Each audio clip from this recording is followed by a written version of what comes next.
Je participe encore cette année au Allspark Assembly, un événement qui regroupe plusieurs constructeurs de Lego Formers sur un thème commun.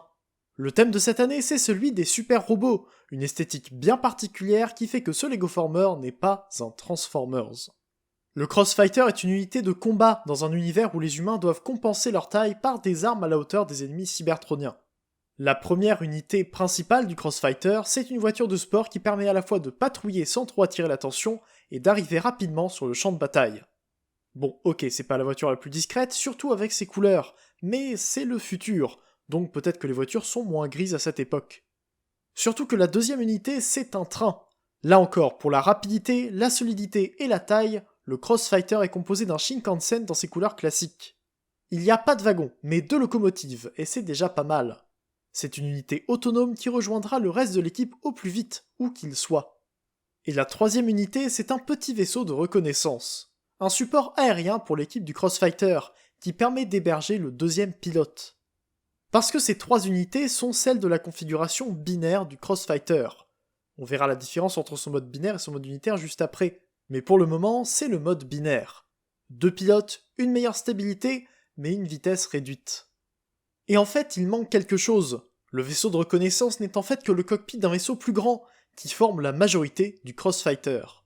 Cette troisième unité n'est déployée que lorsque le Crossfighter a besoin d'intervenir, et s'assemble avec le vaisseau pour rejoindre le champ de bataille. Avec de grandes ailes noires et des réacteurs immenses, il peut parcourir des milliers de kilomètres pour empêcher les cybertroniens de gagner du terrain. Ces 3 unités sont déployées lorsque le combat est à peine engagé. Le Crossfighter en mode binaire est une arme préventive, qui s'utilise éloigné du combat ou lorsque la bataille peut durer un peu longtemps. C'est un robot endurant grâce à ses 2 pilotes. Mais pour parler de ça, il faut peut-être les assembler. Voici donc ce que donne le Crossfighter une fois les 3 unités combinées. Le robot est pensé pour le combat, mais surtout le combat à distance, grâce au vaisseau de reconnaissance qui forme maintenant un canon sur l'avant-bras gauche. Et bon, d'accord, je sors un peu de la narration pour parler de la construction en elle-même et les choix que j'ai faits. Bien évidemment, le Crossfighter est très inspiré par le design et les couleurs de Gao Gaigar, avec les jambes noires et rouges, le train qui forme les épaules, et même un peu la tête. Mais j'ai voulu que le train forme aussi les avant-bras, pour des raisons de taille, même si l'échelle n'est clairement pas respectée. Et pour la construction en elle-même, j'ai ajouté des faux détails de voiture sur les côtés du torse, et des canons en plus pour ajouter au pot d'échappement de la voiture. Sa transformation est d'ailleurs très simple, mais dans l'idée, elle est même pas censée se transformer. Quand on regarde bien les détails, on voit de fausses roues en noir sur les côtés de la tête, et la crête dorée ressemble à son aileron. Même le masque reprend un détail sur le toit. En fait, dans l'idée, et dans une potentielle série par exemple, c'est pas l'arrière de la voiture qui est réduit pour faire la tête, c'est plutôt la partie avant avec le toit, le capot et le pare-brise qui s'agrandit pour faire le torse. Quand on compare au train, la voiture devrait être minuscule, et c'était ça mon idée. Faire croire qu'il y avait du mass shifting qui entrait en jeu, pour que la voiture devienne plus grande une fois sur le torse du Crossfighter. Pour d'autres détails de la construction, j'ai voulu le rendre le plus articulé possible.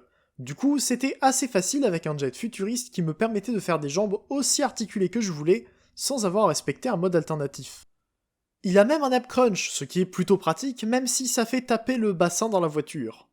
Mais j'ai pas dit pourquoi je l'avais appelé Crossfighter. C'est juste à cause de la disposition des ailes dans le dos.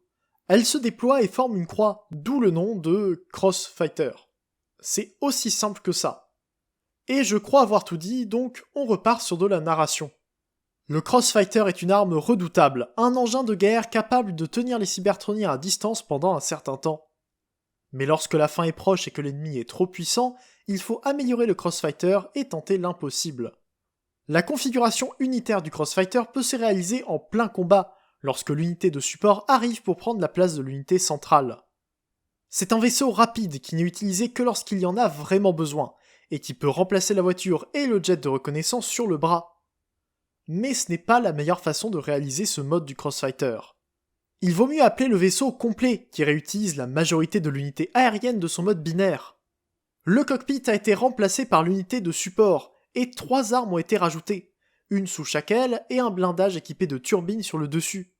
Sous cette forme, le support aérien est paré à toute éventualité. Il est plus lourd que la configuration binaire, mais plus résistant et mieux armé. Le blindage sur le dos lui permet d'encaisser quelques coups, et il peut riposter avec l'attirail dont il est muni.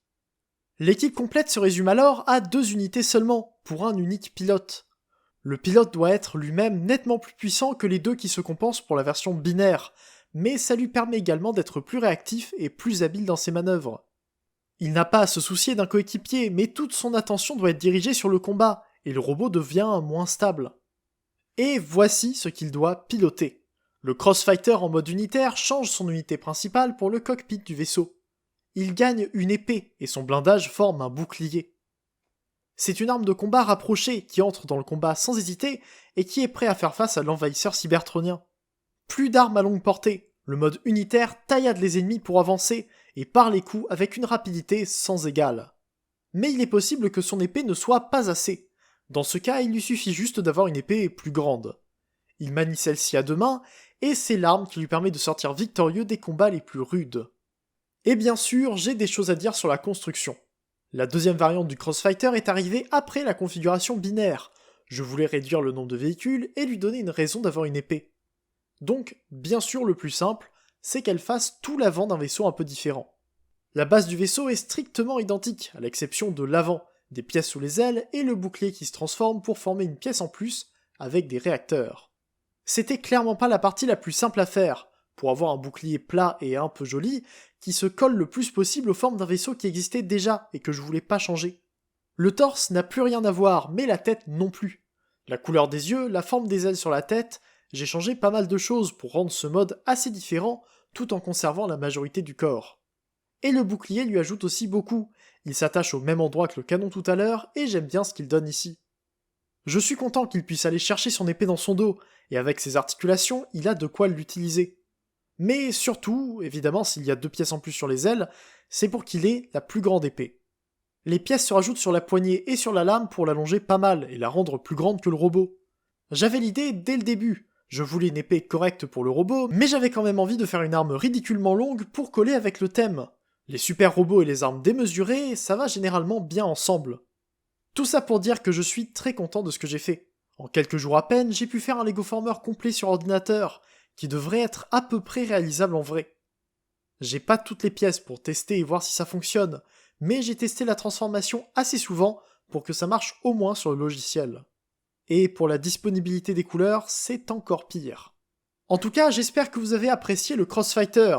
J'aurais aimé trouver des couleurs alternatives, mais j'avais pas trop d'idées. Et je vous recommande d'aller voir les autres créations pour le Allspark Assembly de cette année. Il y a plein d'autres super robots à découvrir, dans la playlist que je mettrai en description et en fiche à la fin de la vidéo. Il y a beaucoup de monde qui a participé, dont certains que vous connaissez sans doute. Et merci d'être resté jusque-là. J'espère que ce modèle vous aura plu, j'attends vos retours en commentaire. Abonnez-vous si vous voulez voir plus de contenu, même si je fais quasiment plus de Lego Former. On se retrouve bientôt pour une prochaine vidéo, c'était Ider, fin fort jour et salut.